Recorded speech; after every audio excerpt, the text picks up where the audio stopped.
coisíssima alguma. Ele já nos dá a vida, a respiração e... Vocês lembram ler a Bíblia por aqui? E todas as coisas. Ele dá isso a todos. Aos que oram, aos que não oram.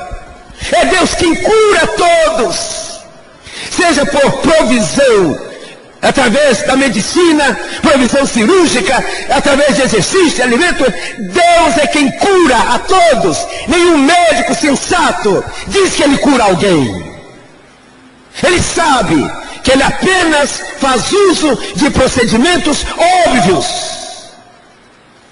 Mas toda a cura vem de Deus.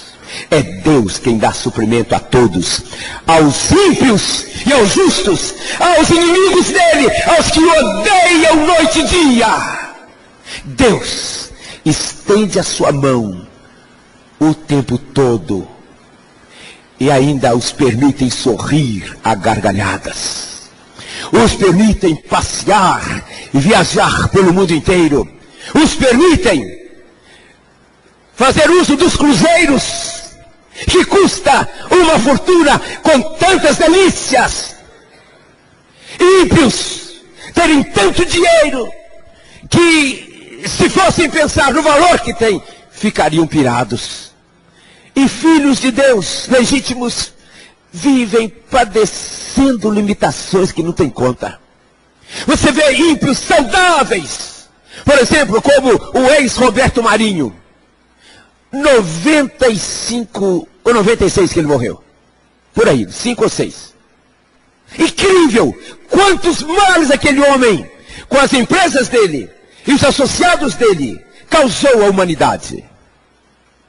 Deus deu 95 anos de abundância. A riqueza daquele homem era um negócio assim assustador. Que bondade incrível!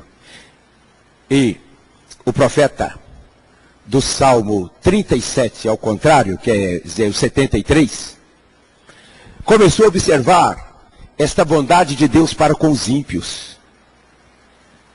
E as aflições dos justos. Ele entrou em pânico. Ele disse que começou a questionar isto. E os seus pés iam pelos abismos. E então, de alguma maneira, a graça de Deus veio sobre ele. E ele entrou no templo, onde estava cheio de instrumentos da revelação de Deus. O templo de Jerusalém, por certo, né?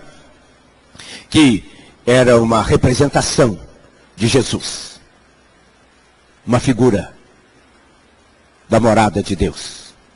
E então, enquanto estava ali meditando, veio em seu espírito uma consolação na direção do Senhor. E então ele diz que a questão não é o que nós vemos agora, mas é o amanhã. É lá que nós vamos ver a diferença.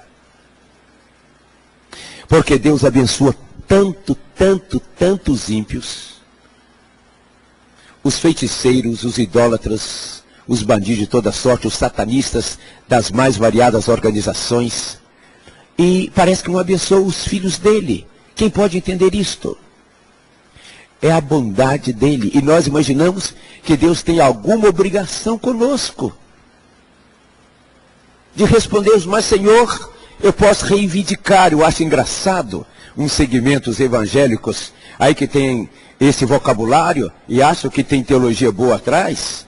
E eles vão dizer que vão reivindicar de Deus, que irão exige os seus direitos. É muita presunção e muita estupidez com relação à palavra de Deus. Exige os seus direitos de Deus, exige os seus direitos, reivindique de Deus a resposta às suas orações.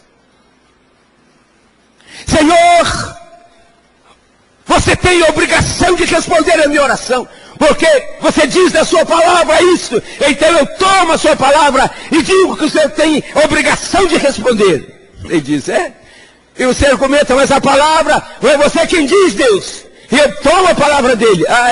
Fique esperando aí a minha resposta. Deus não tem obrigação de responder. Mas é interessante que a palavra de Deus diz que Deus resiste aos soberbos e dá graça aos humildes. E diz que, conquanto ele seja tão elevado, tão alto, tão sublime, tão majestoso, habite na eternidade, ele habita também com quem? Com quem? Com o quebrantado, com o humilde, com o contrito de coração. É incrível isto. E o quebrantado, humilde, contrito de coração nunca se apresenta a Deus por uma necessidade, simplesmente em função da resposta à necessidade. Ele vai trazer a sua aflição como oferta ao Senhor. E Deus, que é tão maravilhosamente extraordinário, recebe o presente da nossa oferta, o nosso culto, o nosso serviço a Ele. E Ele resolve, por sua bondade e graça, nos abraçar. E intervém. Apocalipse capítulo 5, versículo 8, nos diz que, a respeito da questão da adoração, incluindo a oração, que isso é uma coisa muito curiosa. E diz que, assim que Jesus, já ressuscitado, tomou o livro, aquele livro do qual está falando o texto, os 4 seres viventes, os 24 anciãos, prostraram-se diante do Cordeiro, tendo todos eles uma harpa e taças de ouro, cheias de incenso, que são as orações dos santos. As orações, eu coloco assim, adoração. Estes anjos estão ministrando ao Senhor com as orações dos santos. E pode ser que muitos, a maioria deles nunca tenha tido a sensação da resposta à oração tal como ele apresentou ao Senhor. Mas se é oferta ao Senhor, os anjos estão apresentando-se diante dele, taças cheias de incenso, é oferta a ele, ministração a ele.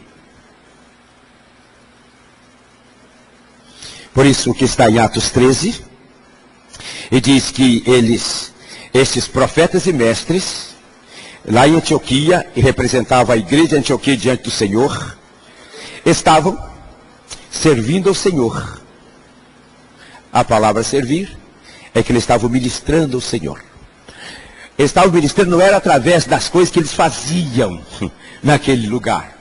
Estavam ministrando, era em decorrência do que saía de dentro deles.